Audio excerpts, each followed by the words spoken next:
Morning today நம்ம பார்க்க போகிற topic data wrangling in Python. இப்போ டேட்டா wrangling அப்படின்னாலே it's one of the transformation technique. என்னன்னா it is a process of gathering, collecting and transforming raw data into another format.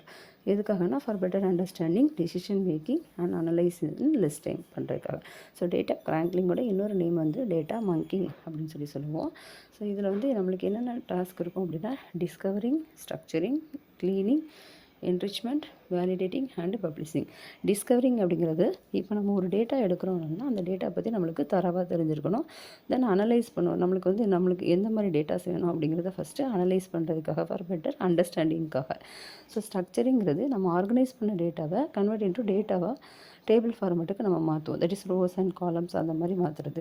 And க்ளீனிங்கில் வந்து என்ன பண்ணுவாங்கன்னா, இப்போ தேவையில்லாத டேட்டாஸ் இருந்துச்சுன்னா அதை க்ளீன் பண்ணுறது க்ளீனிங்கில் நடக்கும். என்ரிச்சிங்கிறது நம்ம அதை மெருகேற்றுறதுன்னு சொல்லலாம். எதுக்காக அப்படின்னா, இப்போ ஒரு டேட்டா இருக்குன்னா அதுக்குள்ளே அடிஷ்னல் இன்ஃபர்மேஷன் ஃபார் எதுக்காக, நம்மளோட பெட்டர் அண்டர்ஸ்டாண்டிங்காக. தென் வேலிடேட்டிங் அப்படிங்கிறது என்ன வரும் அப்படின்னா, நம்ம எடுத்துருக்கிற டேட்டா கரெக்டாக இல்லையா, நம்ம ப்ராசஸ் பண்ணுற மெத்தட் கரெக்டாக அப்படிங்கிறத பார்க்குறது தான் நம்மளுக்கு வேலிடேஷனுங்கிறது. அண்ட் பப்ளிஷிங்கிறது ஃபைனலாக நம்ம எடுத்துருக்கிற டேட்டாவை பப்ளிஷ் பண்ணுறது. ஃபார் எக்ஸாம்பிள் இப்போ புக்கு எழுதுகிறோம் அப்படின்னா அந்த புக்கை பப்ளிஷ் பண்ணுறது பப்ளிஷிங்கில் வரும். இப்போ வேறு நம்ம இப்போ ஸ்டடீஸ் பண்ணுறோம் அப்படின்னா நம்மளோட பப்ளிஷிங்கில் என்ன வரும், நம்ம எழுதுகிற எக்ஸாம் தான் நம்மளுக்கு பப்ளிஷிங் அப்படிங்கிற மாதிரி வரும். ஸோ இதில் வந்து எந்த மாதிரி டேட்டா wrangling பண்ணுவாங்க அப்படின்னா, ஃபஸ்ட்டு டேட்டாஸ் வந்து கலெக்ட் பண்ணுவாங்க. ஸோ வேரியஸ் சோர்ஸஸில் வந்து டேட்டாஸ் வந்து கலெக்ட் பண்ணிவிட்டு அதில் டேட்டா க்ளீனிங்கில் வந்து என்ன பண்ணுவாங்கன்னா, மிஸ்ஸிங் வேல்யூஸ் இருந்துச்சுன்னா அதை ஹேண்டில் பண்ணுவாங்க. டூப்ளிகேட் வேல்யூஸ் இருந்தால் ரிமூவ் பண்ணுவாங்க. தென் டேட்டா டைப்ஸ் இருந்துச்சுன்னா கரெக்ட் பண்ணுவாங்க. தென் அந்த க்ளீனிங் முடிச்சதுக்கப்புறமா நெக்ஸ்ட்டு வந்து டேட்டா ட்ரான்ஸ்ஃபர்மேஷன். இங்கே டேட்டா ட்ரான்ஸ்ஃபர்மேஷனில் ஃபில்ட்ரிங், அக்ரிகேஷன், நார்மலைசேஷன் அது எல்லாமே நம்மளுக்கு டேட்டா ட்ரான்ஸ்ஃபர்மேஷனில் பண்ணுவாங்க. தென் டேட்டா இன்டிகிரேஷனுங்கிறது இப்போது மல்டிபிள் டேட்டா செட்டில் உள்ள டேட்டாவை மெர்ஜ் அண்ட் ஜாயினிங் பண்ணுறது. டேட்டா ரிடக்ஷனுங்கிறது அன்னெசரி காலம்ஸ் இருந்துச்சுன்னா அதை ரிமூவ் பண்ணுறது. ஃபில்ட்ரிங்ஸ், நம்மளுக்கு தேவையான ரோஸை மட்டும் ஃபில்டர் பண்ணி எடுக்கிறது.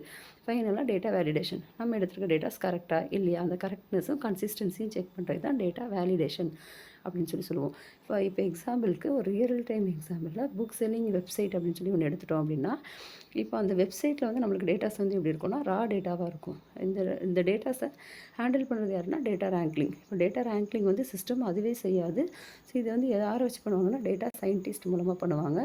ஸோ ஃபஸ்ட்டு ஸ்டெப்பில் வந்து டேட்டா க்ளீனிங். இதில் வந்து என்ன பண்ணுவாங்கன்னா, லார்ஜ் டேட்டாஸ் எடுத்து அதில் வந்து மிஸ்ஸிங் வேல்யூஸ் இருக்கா, டூப்ளிகேட்ஸ் வேல்யூஸ் இருக்கா அப்படிங்கிறத பார்ப்பாங்க. தென் டேட்டா ஃபில்ட்ரிங்கில் வந்து நம்மளுக்கு தேவையான டேட்டாவை மட்டும் ஃபில்டர் பண்ணி எடுக்கிறது. இப்போ டேட்டா அனாலிசிஸ் வந்து என்ன பண்ணுவாங்கன்னா, இப்போ புக் இருக்குன்னா டாப் செல்லிங் புக் எது, தென் அதில் ஹையஸ்ட் ரேட்டடில் எந்த புக் இருக்குது, ஃப்ரீக்வெண்ட்டாக எந்த மாதிரி புக் வந்து காம்போ அந்த மாதிரி வாங்கியிருக்காங்க அப்படிங்கிறது இருக்கும். ஸோ அதை பேஸ் பண்ணி என்ன பண்ணியிருப்பாங்கன்னா ரேங்க் கொடுத்துருப்பாங்க. இப்போ புதுசாக ஒரு யூசர் வந்து இப்போது நம்மளுக்கு ஒரு மோட்டிவேஷ்னல் புக் வேணும் அப்படின்னு சொல்லி நம்ம சர்ச் பண்ணுறோம் அப்படின்னா, அவங்க எடுத்து வச்சுருக்கிறது ரேங்கிங் பேஸ் பண்ணி நம்மளுக்கு வந்து என்ன பண்ணுவோன்னா அவுட்புட் வந்து காமிப்பாங்க. ஸோ ரேட்டிங் வைஸ் புக் வந்து எவ்வளோ சேல்ஸ் ஆகிருக்கும் அந்த சேல்ஸ் வைஸ் வந்து டேட்டாஸ் வந்து நம்மளுக்கு கொடுப்பாங்க. ஸோ அதுலேருந்து யூசர் வந்து என்ன பண்ணுவாங்கன்னா அவங்களோட சாய்ஸ் வந்து எடுத்துப்பாங்க. ஸோ இந்த ஸ்டெப்ஸ் தான் டேட்டா wranglingல வந்து நடக்கும். தேங்க்யூ.